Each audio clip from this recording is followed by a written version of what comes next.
All right, what's up, everybody? Welcome to Glitch Cube. We're a gaming podcast, and each week we take a deeper look into the art of video games. I'm Christian, And I'm Chris. and let's just start this out right now. Let's just jump into it. So, what's on your radar right now? There's a lot of interesting new games out there, or maybe some ones that we kind of forgot about. So, what are you looking at this week? Oh, there's so many. Well, it's Black Friday month basically, so there's a ton of stuff on sale, and I've been a sucker and I've bought a bunch of stuff. Nice. That has finally gone down price, as Nintendo's awful at lowering their prices on stuff. Yeah, I got mad. Hades went on sale a week after I bought it. Yay.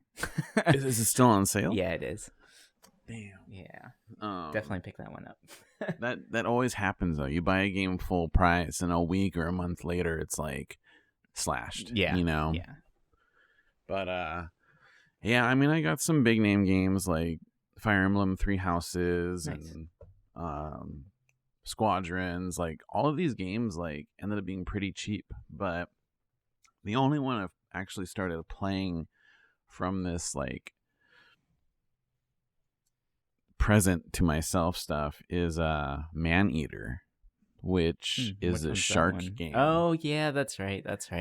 And because I kept hearing like, oh, this game's super short and it's not worth the $30 that they're charging. Right. But it's fun. And I'm like, I saw it at Best Buy it was GameStop for about, I think, $13. That's not bad.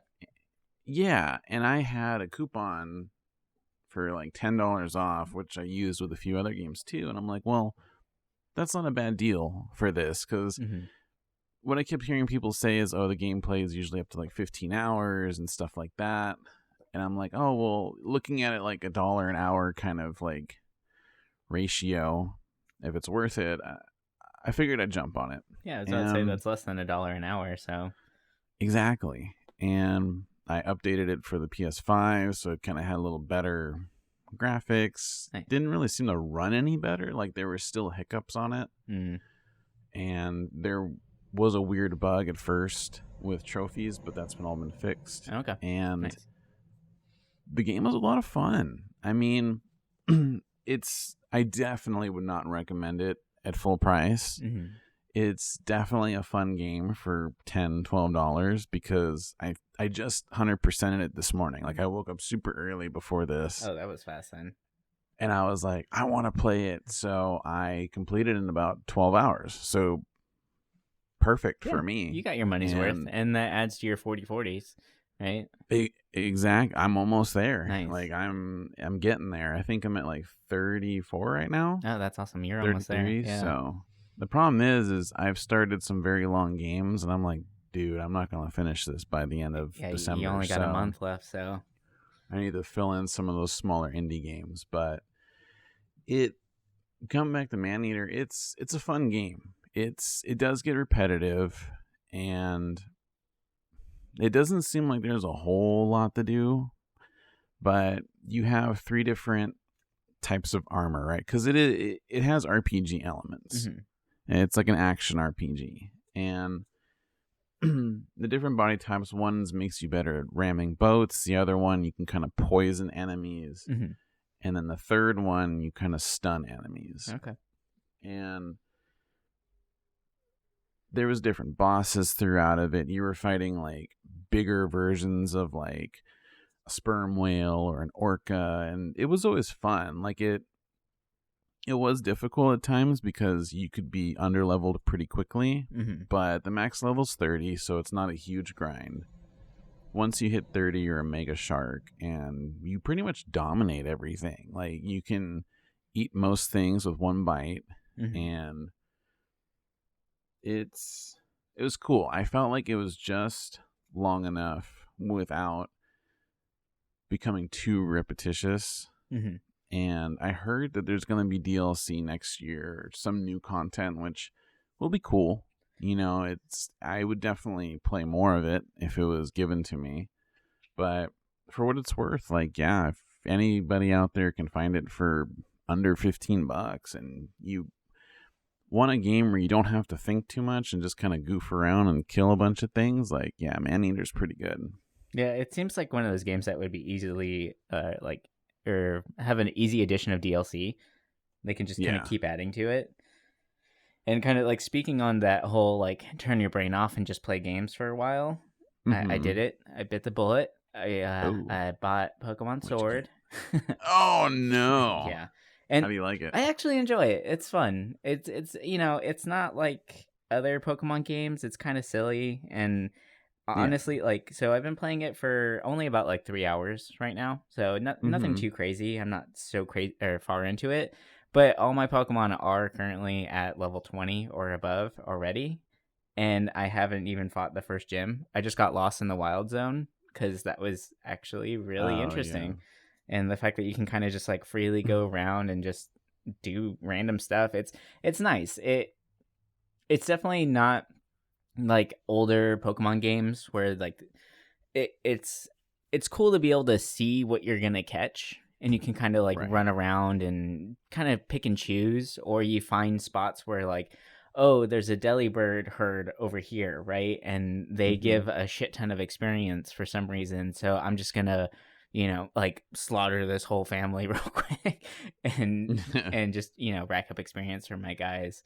So it's I don't know. I'm enjoying it right now. I have a feeling I'll beat it just because it seems kind of fun, and Oh yeah. I'm curious about like the DLC. I haven't picked up the DLC yet because I want to actually play through the main game first, and then I'll just go and add the rest of it after the fact. And by that time, who knows? There'll probably be even more DLC out there.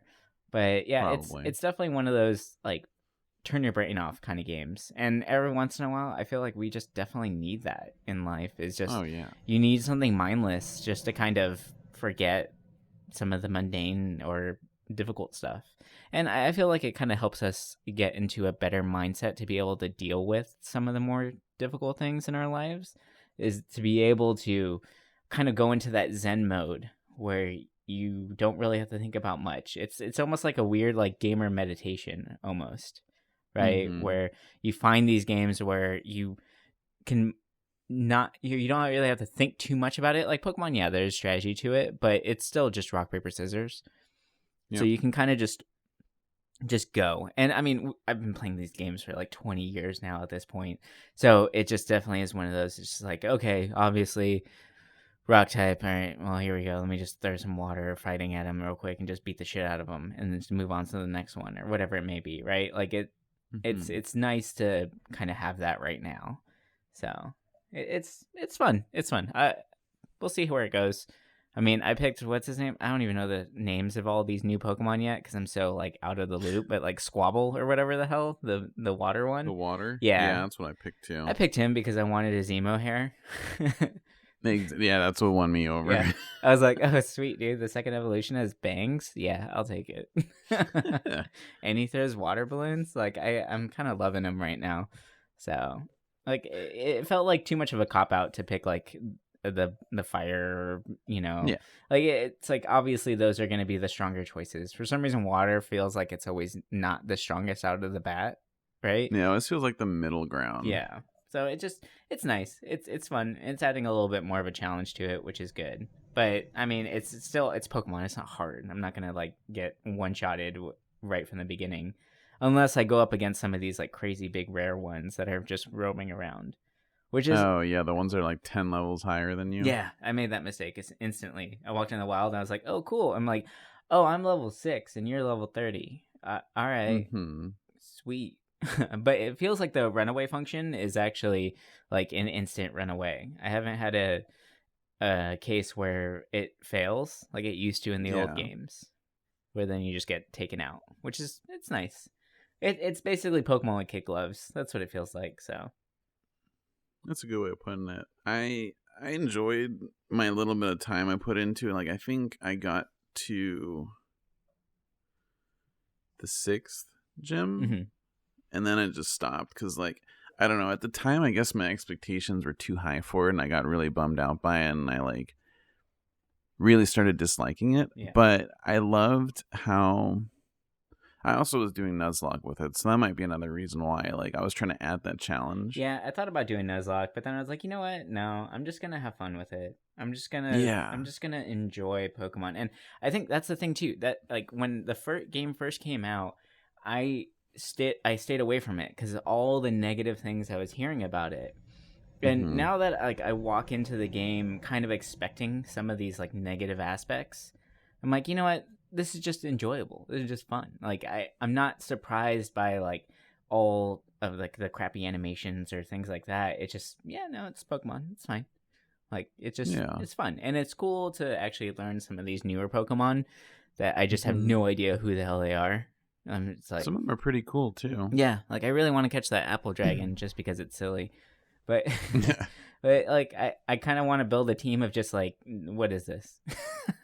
Right? Like Yeah. I would definitely want to get the bag of garbage because that just is I love it. It's just a pile of garbage.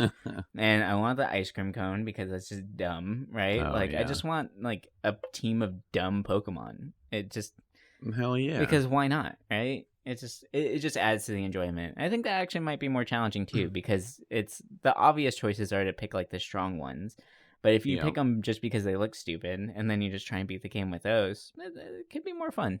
So The Misfit yeah, Six. there you go. That's a good. Oh, I like that. That's a good name for a channel. Right? That's actually I like really that. good. We might have to do Well, we like got a new a channel we idea. might have to do some videos on that. Do some randoms Pokemon and let like maybe let chat decide who we pick. And it could be the Misfit Ooh, Six. I like that. Yeah, that could be fun. What if we did that with all monster catching games? Ooh, that's good. But Like I've been slowly starting to get an urge to play a monster game, and I'm like thinking maybe the Digimon games, the new ones like the Cyber Sleuth and all I've that, because been they look I've been fun. really looking at Digimon lately a lot more because they just released the new show actually in 2020. Oh yeah, Yeah, huh? they're on actually let me look at that. They're on episode 5 now, which is cool, Okay. but they it's basically season 1 of Digimon all over again. They just revamped it. Oh. Yeah. Oh wow. Yeah, so it's Digimon Adventure and it just came out this year. I watched the first episode. The animation is a little goofy. Like it looks a little Hmm. funny, but I mean, they're rehashing the series. So you get Tai all over again. He Oh, that's meets cool. Agumon for the first time again. So it's kind of fun. And so it's definitely maybe that's why I wanted to play Pokemon again too. Was like that Hmm. nostalgia feels, right? I used to watch Digimon every Saturday and those games were awesome and like I would sit there and play Pokemon during commercial breaks.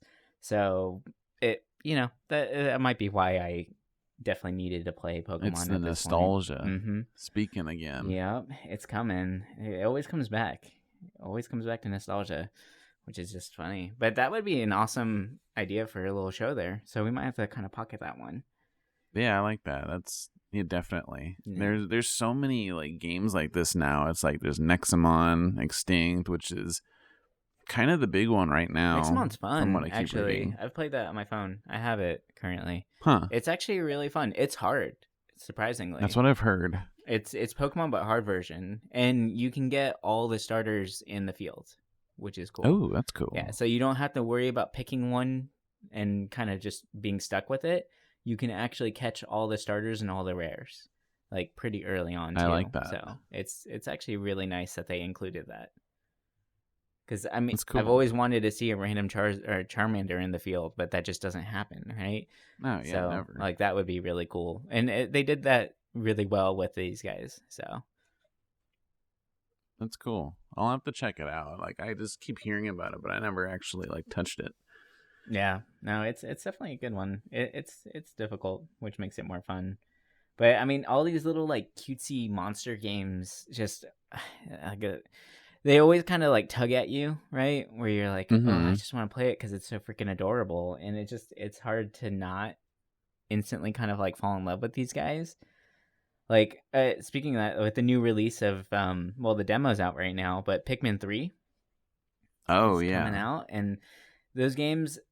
always catch my eye. Like, I love those little characters, and playing in Smash, I always pick Olimar. Like, I don't know why. But I mean, he's good. He's like one of the better ones. He's fun. I love using him, but he's just so goofy. And the thing that's crazy about it, for me at least, is that like I love these games, and the only one I've ever played was on the GameCube. And Huh. I feel like that's one of those games that like I never got really far with it. And I've always wanted to kind of explore that world more, but I've just never given myself the chance to do that. So maybe Pikmin 3 will be my chance to actually go back and play this game and learn more about it and actually figure out what's going on in that world. So I remember seeing Pikmin in like EGM back in the day, like brand new game. Like I was looking at like, what the hell is this Pikmin game? Like it looks cool, Yeah. like the graphics looked amazing for the time. Like Yep. the field or whatever. I was like, oh my God, I need this game. And it's funny because I never ended up buying it. Like I remember always wanting it, but I just never. It was something that never kind of like made me want to. I just overlooked it every time. Right. Same. And I only recently played, I think, the second one because I was messing around with my Wii U, and that was, I think, on the virtual console for it. Mm-hmm. And I was like, oh, this is kind of cool. Like I played it a little bit, but I didn't get deep into it. Yeah. And I saw that Pikmin 3 was just released on the Switch, and I'm like, ooh, this would be kind of fun. But I don't know, like I get it. It's like, because it seems like it's kind of like an RTS, isn't it? Yeah, kind of it kind of is. So the concept behind it, or at least what I got from playing the first one, it could be that they changed it up completely going forward. But you basically you're trying to rebuild your ship, at least in the first one. You Right. crash land on this crazy planet and you need to rebuild it, but you need help in order to gather the materials of your ship to put it together. So you enlist the help of the Pikmin, which are the cute little like flower characters that run around, Yeah. to help you pick these things up and bring them back to your home base to rebuild your ship to get back home. And it takes like X amount of Pikmin to pick up certain objects, and it'll have like a number above it saying like, oh, you need 30 red ones to grab this guy, or like 20 blue ones, or whatever it may be, right? Right. And there's like little creatures that run around that try and attack your Pikmin. So you're trying to strategically move around the world to grab all the pieces of your broken ship to bring it back to get you home. So like it's a weird concept, and it's very simplistic in its ideas, but the puzzles are there where you have to get away from these things that are going to start like attacking your little guys and make it harder for you to actually get that stuff back. Right. Which is interesting. And what I found this out years later, but Pikmin was actually supposed to be a Mario game. Really? Yeah, a lot of people don't know that. So originally, all of the art assets and everything like that, even Olimar himself was Mario, because he was supposed to be Mario in space, and then you help him rebuild his ship. And if you look at it, so what's his name? His name is Olimar, right? Well, if you mix it up, it's Mario 1. And Mario 1 was actually the name of the character model that they were using. So and he kind of looks like him too. Yeah, so it's the same thing. So what they did is in Nintendo, apparently they weren't 100% sold on the idea just yet. And so they didn't want to put their big guy Mario attached to this franchise that they didn't think was actually going to go anywhere. So they just threw in a random character, and they made up Olimar, and they threw him in because they thought it was just going to be a throwaway title, but they wanted to still put it out because they already put so much work into it. And then it ended up becoming something on its own. So that's where Olimar came from. He's actually supposed to be Mario, which is funny. That's actually really cool. Yeah, it's like a weird little thing. I found that in the that Nintendo like biography book. I can't remember what it was called, but there's a really cool book on the history of Nintendo where it goes over from the beginning of it to the very end of it, or to current years, because it's not over yet, obviously. But like it talks about how they used to be like a love hotel business at one point. I heard about that. Yeah, because they were in playing cards at first. That the sales were tanking in that, so they started buying up love hotels. And for people who don't know what a love hotel is, it's basically exactly what it sounds like. In Japan, you go and you rent a room for a night and you express your love with another person in whichever way you really want to. I'll let your imagination Yay. go from there. But but then they went back to gaming, and now Nintendo is what it is, right? So it's Hmm. kind of funny to see where Nintendo has pivoted, where it went from that to now being like a family console. It's known for, being for kids and families. Like that's kind of like the general idea behind Nintendo. And it's always like cutesy kitty things and stuff like that. So it's cool. It's a really good book, a really good read if you guys are interested in that kind of stuff. And we'll put links inside the descriptions for you guys because I'm blanking on the name and I don't want to clickety clack on the keyboard and figure it out real quick. But yeah, no, it's definitely a good read for sure if you're interested in the history of gaming. That's interesting. Is it what does it go up to the Switch or is it up to like the Wii U or is it I believe it goes up to the Wii U because the Switch okay? wasn't out yet when the book was out. Gotcha. So Oh, that's cool. yeah, it's a cool little thing, and I've been trying to collect a little bit more books on gaming, like philosophy, psychology, and companies themselves as well. So there's a lot of really good reads out there for sure. Yeah, I've been finding more and more books on this like different subjects of the companies and the eras and stuff, and I'm like, yeah, they're I just want it all. Yeah, I want to be able to read it all and look at the pictures and all that kind of stuff. But my favorite yeah, one so far has been the psychology of gaming. I think that's what it's called. But that one, it has the characters from Journey on the cover, so that obviously, like, oh wow, of yay! course. But but it goes into the idea like very it looks at it very what's the word that like from an academic approach, right? So it Mm. looks at it from a psychologist's standpoint or viewpoint as to like why do these games like why do people gravitate to them? What do they actually do to us mentally and stuff like that? So it's a cool idea book as well. There's plenty out I'll have to check it out there. because I heard you mention it before. But Yeah, it's a good one. I like it. It's a quick one too. It's a really short read, so it's definitely one to check out if you're interested in those kind of things.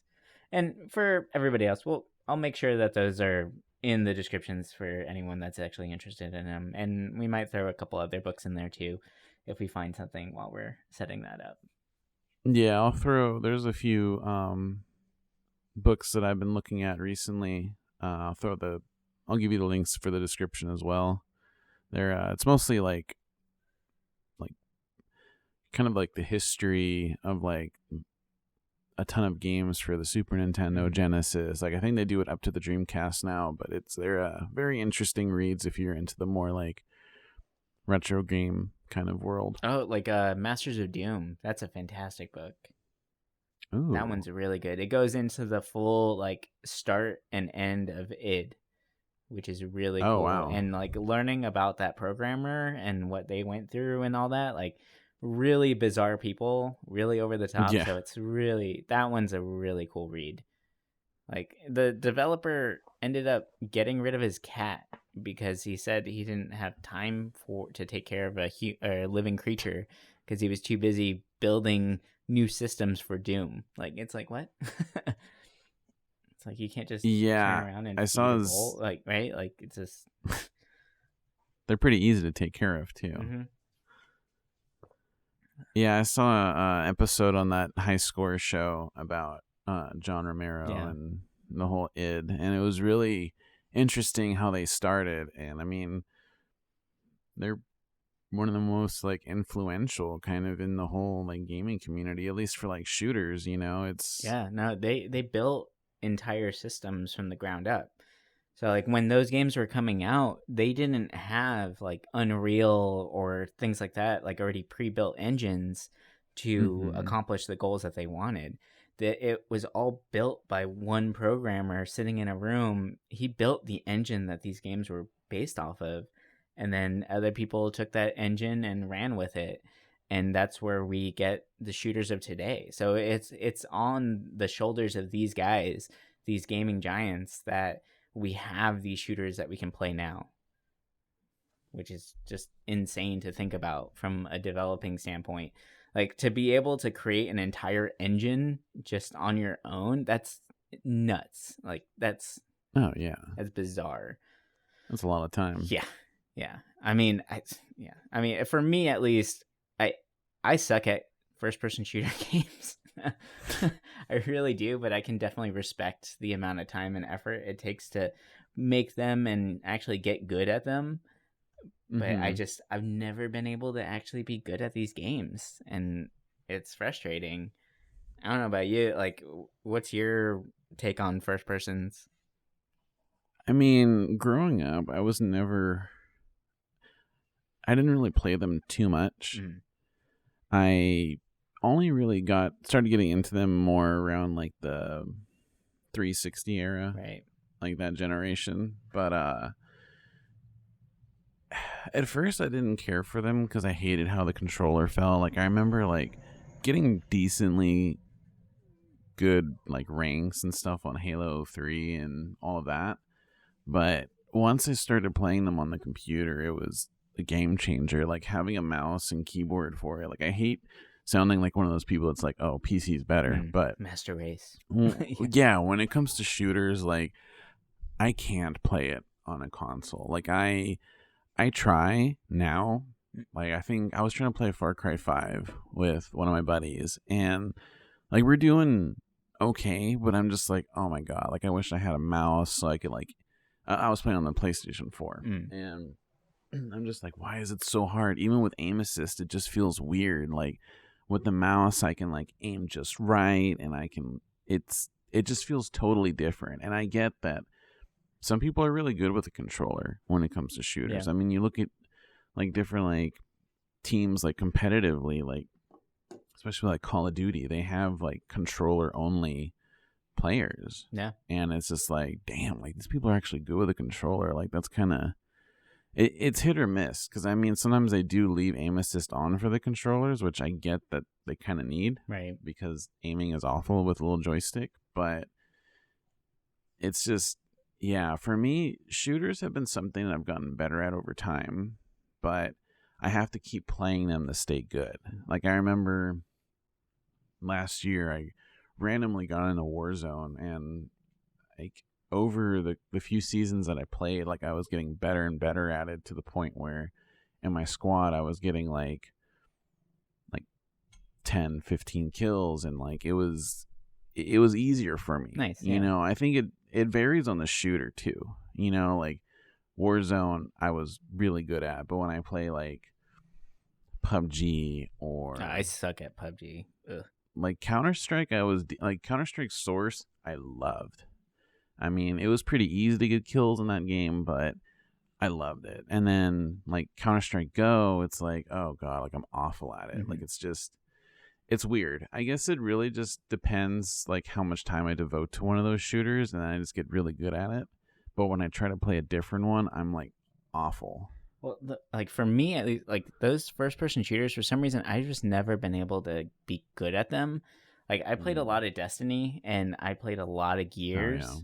And I love those games, but I loved the story of it. As soon as I got into like PvP, I was done. It wasn't fun for me anymore, because Right. I couldn't keep up with these guys. And it's one of those things, but it harks back to, like, I mean, even Halo, I loved playing when I was younger, and I loved the whole idea of like going to your buddy's house and playing these games, but I just sucked at them. Like, I was always the one where it's like, all right, 30 minutes into the game, well, fuck it, suicide grenade, always, or something stupid, right? Like, I was always doing like dumb things because I just couldn't do anything else.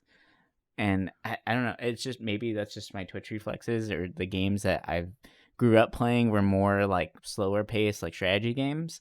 So like, I don't have those like Twitch skills. And like you said, like, as soon as I stop playing a game, like one of those kind of games, I'm just done. I'm out of it completely, and I can't go back to it. Like with Overwatch, that happened to me. Oh yeah. I played so many hours of Overwatch, and I actually got pretty decent at it.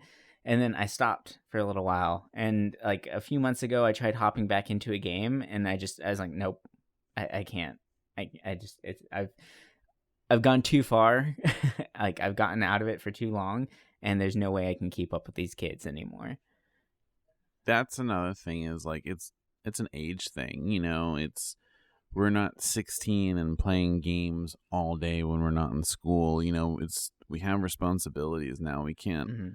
devote a ton of time to this Yeah. unless we're like Yeah, we have like 1 a or 2 hours esport maybe a player. day or something like that. And with Yeah. those games, you need to treat it like a second job, honestly, Oh yeah.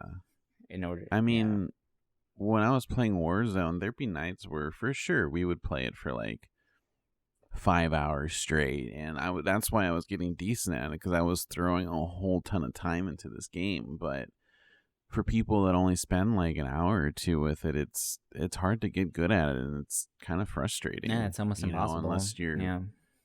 it's yeah, I mean that's why I kind of stay away from them now. Like I'll only play them, especially online ones, if they're free, Mm. because I'm not going to spend money on a shooter when I'll probably play it for like a month or two and then get over it, and then if I get back to it, then I'm just awful at it. Right. It's not worth it for me.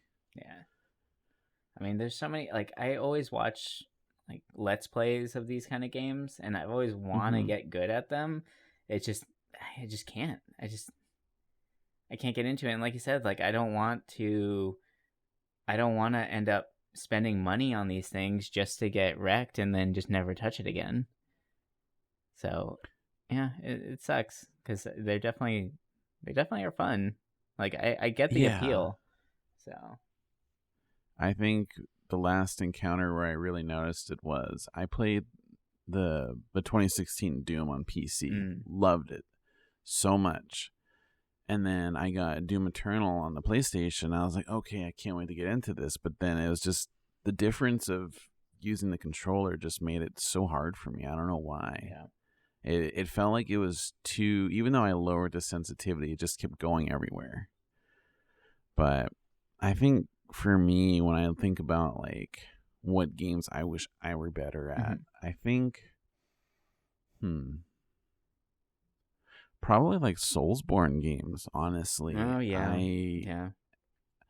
I've gotten to the point in Dark Souls 1 because I want to play them like in order. You know, I don't want to jump straight to Dark Souls 3 because it's more current. You know, I want to play through the old stuff Hmm. first.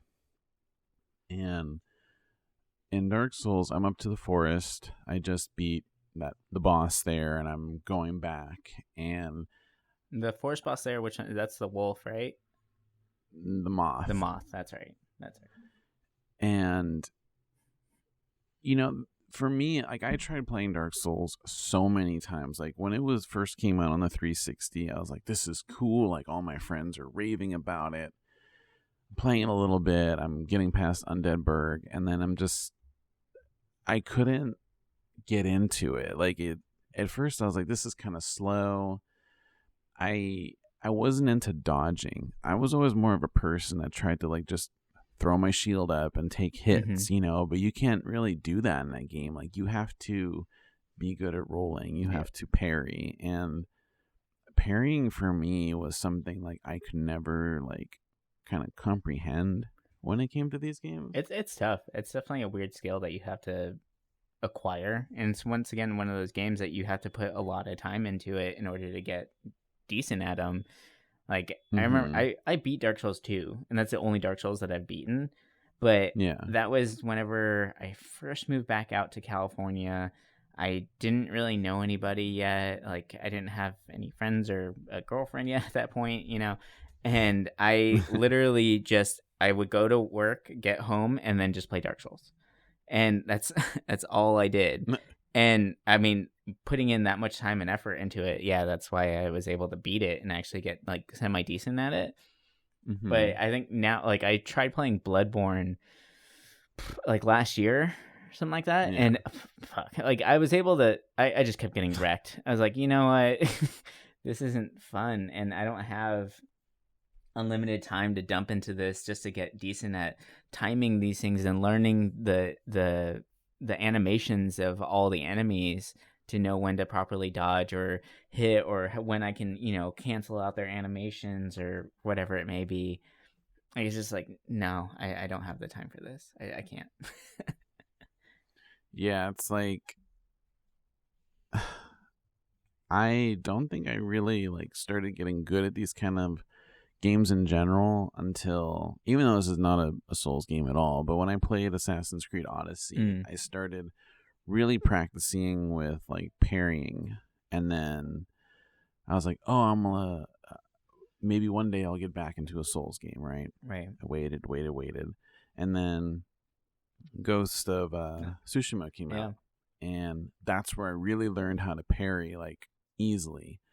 And I'm like, okay, now I think I can actually do this. So I went, as soon as I beat it, I went back to Dark Souls, and that's when I started playing from the start all the way up to the forest. And I was like, okay, this is kind of easy now. I mean, parrying is still kind of difficult, Right, in the first Dark Souls for me, because it's like there's such a short window. It's I'd rather just roll out of the way, which I've gotten a lot better at.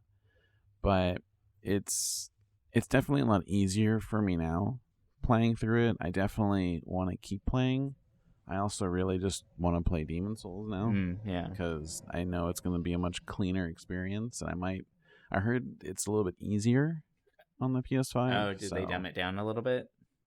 From what I've heard, there's some like things they made a little bit simpler. So well, that's smart, because Demon Souls was like stupid hard. Yeah, that's what I was heard. Yeah, that one was always like overly frustrating hard. At least with Dark Souls, it's frustrating, but you can still kind of brute force through it. Yeah. But with Demon Souls, it felt like no matter how hard you brute forced it, like unless you have the timing down, you're done. Like you just can't progress. So yeah, at least that's how it was before. It's changed now, I'm sure.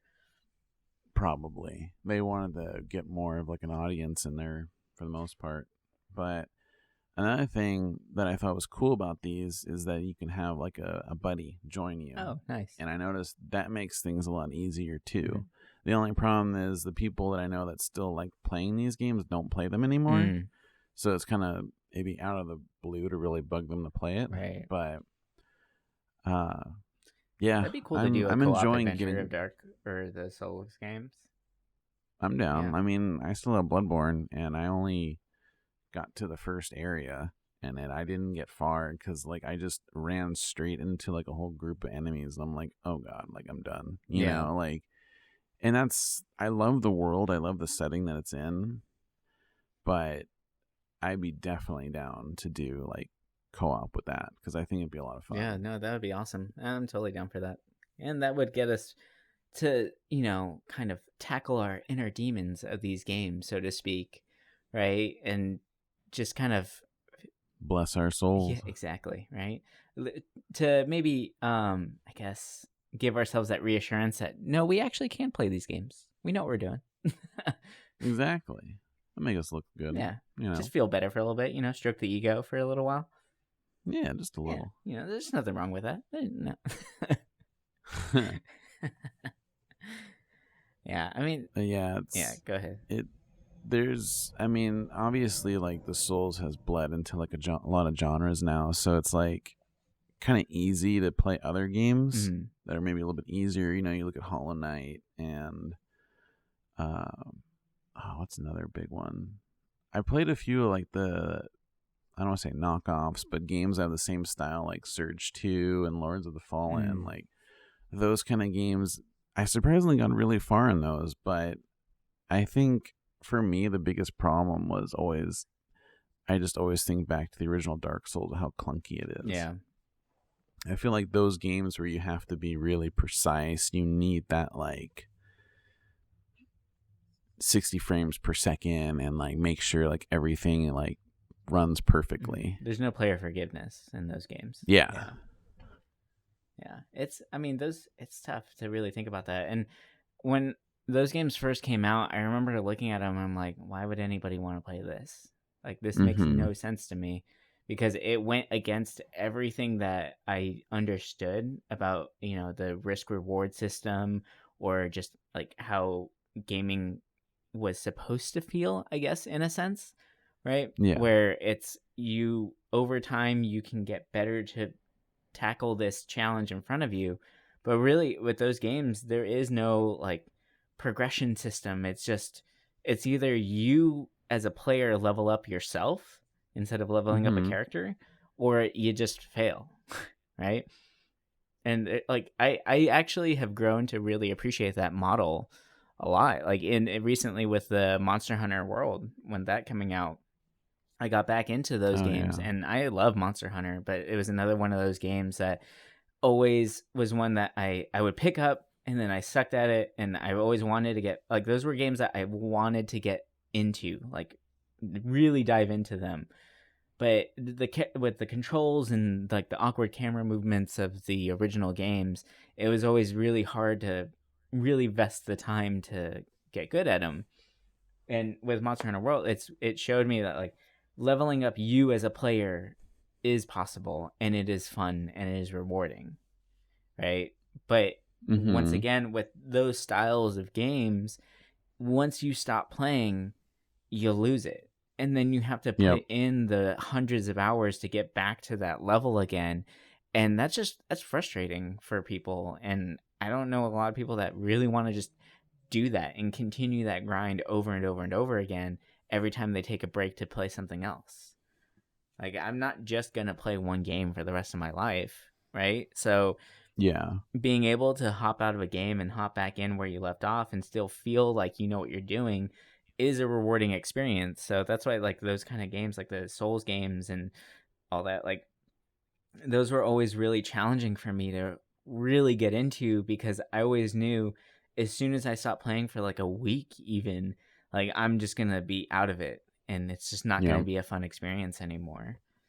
So, I mean, that's my opinion, right? Like it's just one of those things that I'm sure a lot of people out there love those games no matter what because of the challenge rating, right? And that's just fun for them to continuously get beat up all the time and just trying to figure it out over and over again. I don't know. I for me at least, that's it's hard. It's hard to really get into those. Yeah. No, I feel you. The challenge sometimes can be a little bit too much. Yeah, no, agreed. All right. Well, I think that's going to do it for us tonight. Thank you guys for listening to this little episode. We went on a little bit of a tangent, a little spiel on games, a Little. little bit, a little 40-minute tangent on games that we, wish we were better at, wish we could play more to just really dive into them. And these are games that I feel like I think I can speak for both of us when I say that we really appreciate what they've done, and we can, actually get excited about these games without having to play them necessarily, because they're Mm-hmm. awesome games regardless. And you know what, like kudos to those guys for making amazing games and continuing to figure out how to break that mold and just push it a little bit further. But it's just one of those things that we wish we were better at it, and we wish we had more time to play them. But yeah, so I think it's that time, Chris. I think it's the time for you to feed us our wonderful question of the week. To Oh boy, oh So boy. what do we got in store this time? Just a simple question this Mm, week with what genre, what game do you wish you were better at? mm. Doesn't have to be anything like competitive wise, but like just anything in general. Like what's something that just you wish was easier for you? Yeah, nice. All right. Well, thank you again for listening to us. Yeah, that's it. That's it. That's for us. All Yep. right. Well, we'll see you guys next week. Bye. Bye.